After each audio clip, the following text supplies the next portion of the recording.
오늘 성경 말씀은 열왕기상 8장 12절부터 21절 말씀입니다. 열왕기상 8장 12절부터 21절 말씀입니다. 구약 성경 524페이지입니다. 열왕기상 8장 12절부터 21절 말씀입니다. 12절 제가 먼저 읽겠습니다. 그때에 솔로몬이 이르되 여호와께서 캄캄한 데 계시겠다 말씀하셨사오나 내가 참으로 주를 위하여 계실 성전을 건축하였사오니 주께서 영원히 계실 소서로이다 하고 얼굴을 돌이켜 이스라엘의 온 회중을 위하여 축복하니 그때에 이스라엘의 온 회중이 서 있더라. 왕이 이르되 이스라엘의 하나님 여호와를 송축할지로다.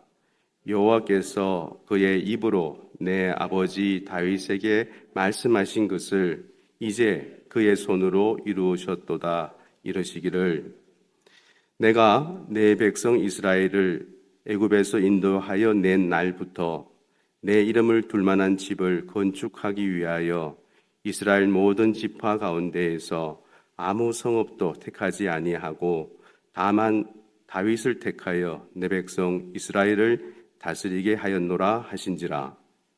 내 아버지 다윗이 이스라엘의 하나님 여호와의 이름을 위하여 성전을 건축할 마음이 있었더니 여호와께서 내 아버지 다윗에게 이르시되 내가 내 이름을 위하여 성전을 건축할 마음이 있으니 이 마음이 내게 있는 것이 좋도다. 그러나 너는 그 성전을 건축하지 못할 것이요 내 몸에서 낳을 내 아들 그가 내 이름을 위하여 성전을 건축하리라 하시더니 이제 여호와께서 말씀하신 대로 이루시도다. 내가 여호와께서 말씀하신 대로 내 아버지 다윗을 이어서 일어나 이스라엘의 왕위에 앉고 이스라엘의 하나님 여호와의 이름을 위하여 성전을 건축하고 내가 또 그곳에 우리 조상들을 애굽 땅에서 인도하여 내실 때에 그들과 세우신 바 여호와의 언약을 넣은 궤를 위하여 한 소를 설치하였노라. 아멘. 7년에 걸친 그 성전 건축과 또 그리고 13년의 그 왕궁 건축 합하여서 20여 년간의 그 오랜 세월에 걸쳐 시행된 성전과 또 왕궁 건축은 법궤를 성전 안의 지성소에 안치하는 성전 봉헌식으로 종결이 됩니다. 성전의 그 지성소 안에 안치된 그 언약궤는 이스라엘 가운데 거하시는 하나님의 임재를 상징하며 또 성전에 가득한 그 구름은 하나님의 영광을 상징합니다. 이제 솔로몬은 하나님의 영광을 드러내는 그런 성전 봉헌사를 하고 또 이스라엘 백성들을 대표하여 하나님께 봉헌 기도를 한 다음 봉헌식에 참여한 백성들을 향해 축복합니다. 그리고 성전 봉헌식의 마지막 단계로서 엄청난 규모의 그 화목 제사를 드림으로써 성전 봉헌식의 마지막을 장식합니다. 이렇게 이스라엘은 하나님의 통치의 보좌인 그 성전을 갖추게 됨으로써 신정 왕국의 면모를 완전히 갖추게 되었으며 아울러 하나님의 성전을 중심으로 이스라엘 백성들은 하나의 신앙 공동체가 될 수 있었습니다. 삶의 여정을 의미하는 그 인생살이에서 선과 후, 즉 먼저와 나중, 그리고 본과 말, 즉 처음과 끝을 잘 구별할 수 있는 것이 지혜라는 말이 있습니다. 이 말을 반대로 해석해 보면 우리 인생살이에서 찾아오는 그 위기는 먼저와 나중, 그리고 처음과 끝을 뒤집는, 뒤바꾸는 데서 비롯되는 것인지도 모릅니다.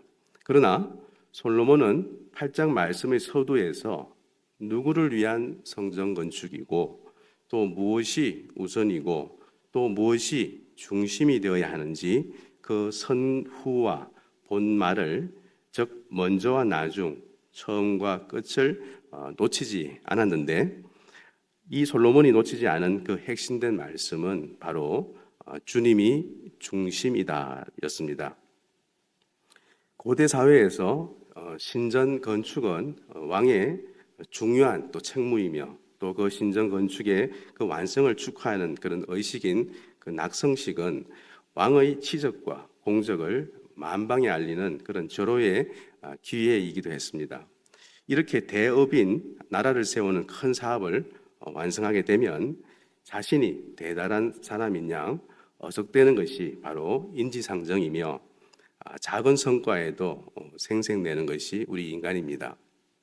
그런데 오늘 본문 말씀에서 솔로몬은 자신이 성전을 건축하고도 자기의 치적이나 그 업적에 대해서는 전혀 언급하지 않고는 하나님이 작정하신 것을 친히 이루셨다라고 고백했는데, 이 솔로몬이 고백한 이 말씀에서의 핵심된 말씀은 바로 주님이 이루셨다이며, 이것이 곧 믿음입니다. 말씀 나눔과 또 묵상을 하실 때 주님이 중심이다, 그리고 주님이 이루셨다라는 그 주제를 모든 말씀 가운데 적용해 보시면 좋겠습니다. 본문 12절, 13절은 여호와의 영원히 거하실 처소라고 솔로몬이 고백하는 말씀입니다. 12절, 그때에 솔로몬이 이르되 여호와께서 캄캄한 데 계시겠다 말씀하셨사오나 내가 참으로 주를 위하여 계실 성전을 건축하여사오니 주께서 영원히 계실 처소로이다 하고. 아멘. 자, 언약궤가 그 지성소에 안치된 후 하나님의 영광이 그 성전을 메움으로써 이제 예루살렘 성전은 하나님의 영원히 거하실 처소로 전환되었습니다. 12절을 보시면 여호와는 이전에 캄캄한 데 계시겠다라고 말씀하셨는데, 여기서 캄캄한 데는 단순히 그 어두운 곳이 아니라 구름이 빽빽하게 낀 그런 어둠을 뜻하며, 결론적으로 여호와가 캄캄한 데 계신다의 그 표현은 성전에 하나님의 실제적 임재하심을 뜻하고 있습니다. 오늘 본문에 하나님이 성전에 임하신 이 사건은 과거에 일어난 두 가지 임재 사건과 연결이 되는데, 첫째는 출애굽기 19장 16절 말씀인 하나님이 하늘에서 시내 산으로 임하신 사건으로, 당시 하나님은 구름과 또 흑암과 그 화영 가운데 나타나셨고, 또 하나님의 그 음성은 들렸으나 형체는 볼 수 없었다고 신명기 4장 11절 12절에서 말씀하고 있습니다. 또 둘째는 출애굽기 40장 34절 35절 말씀으로 하나님이 구름 가운데 성막에 임하신 사건인데, 하나님은 속죄소, 즉 지성소에서 그 구름 가운데 임하실 것과 또 그곳에서 친히 말하실 것이라고 레위기 16장 2절과 출애굽기 25장 22절에서 약속하셨습니다. 자, 이 두 사건은 공통적으로 하나님이 만물을 통제하며 또 진기한 그런 현상 속에 나타나셨음을 증명하는데, 이것은 바로 하나님이 전능자이자 또 세상의 주권자이심을 드러내었고, 또한 하나님의 그 임재는 단순히 나타나심에서 그치지 않고 바로 말씀과 또 소통으로 이어졌습니다.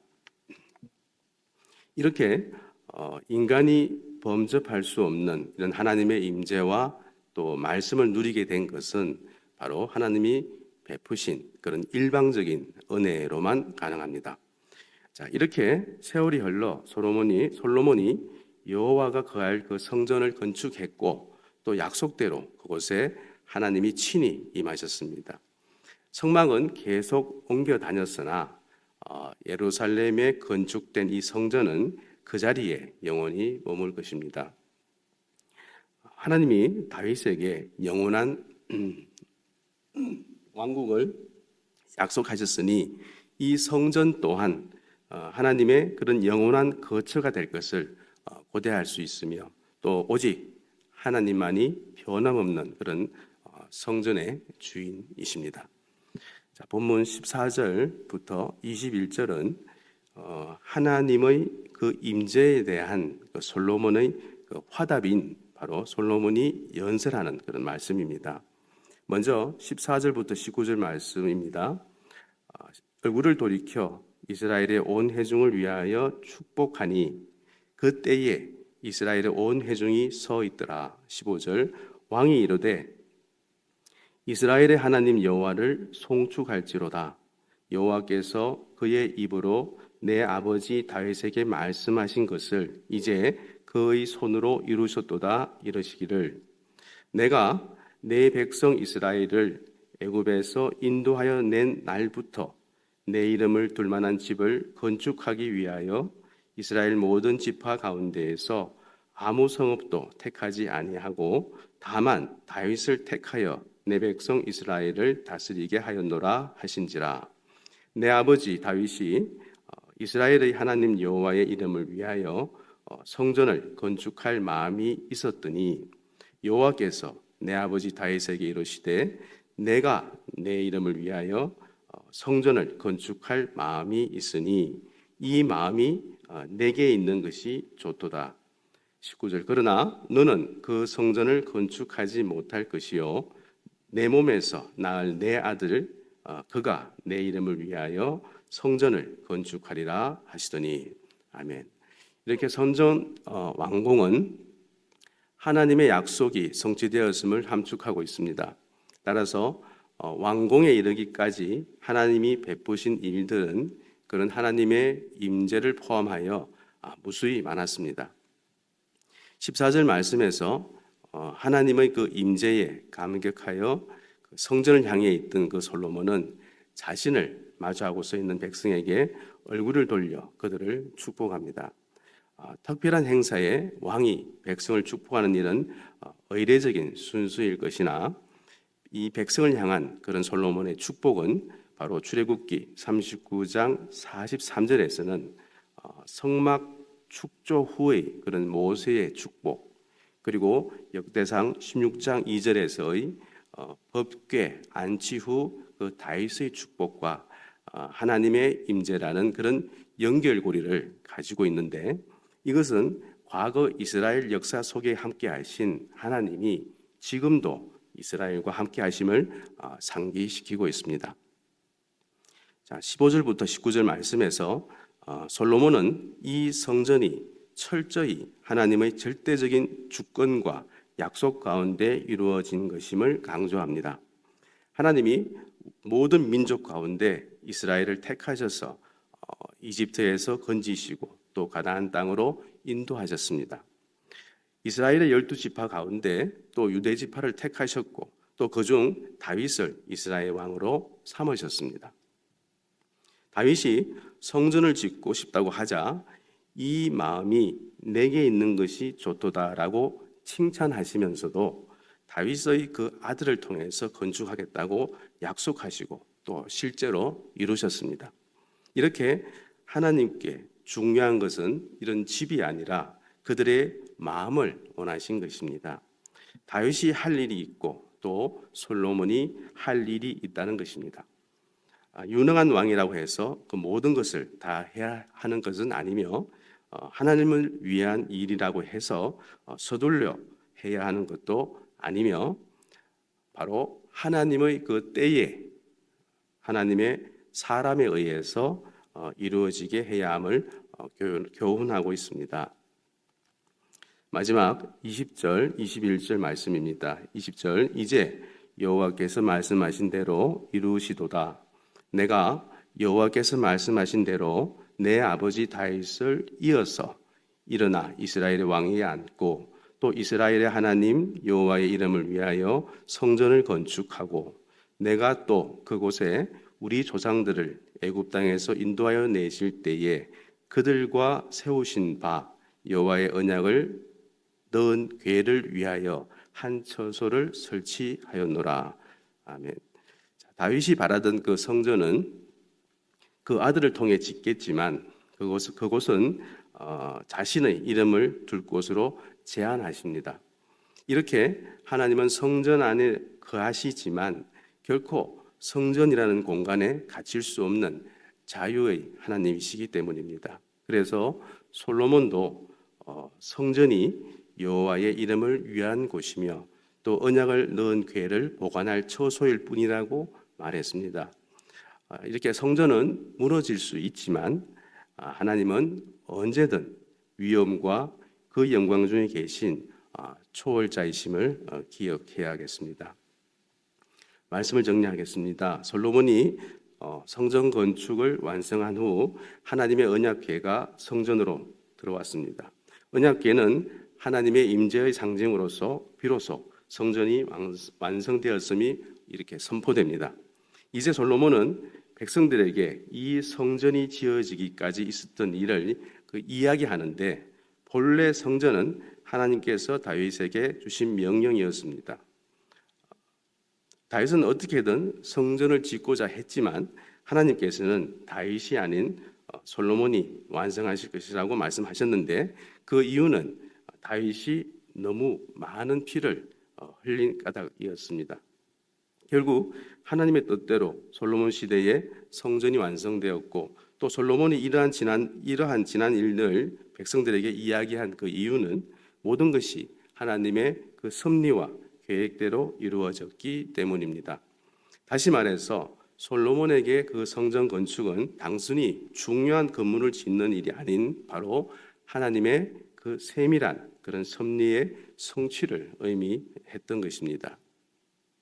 하나님은 우리 삶의 주관자 되시며 또 모든 일을 이루시는 분입니다. 우리는 각자의 생각과 그 의지를 따라 살아가지만 하나님의 섭리는 반드시 이루어지고 있습니다.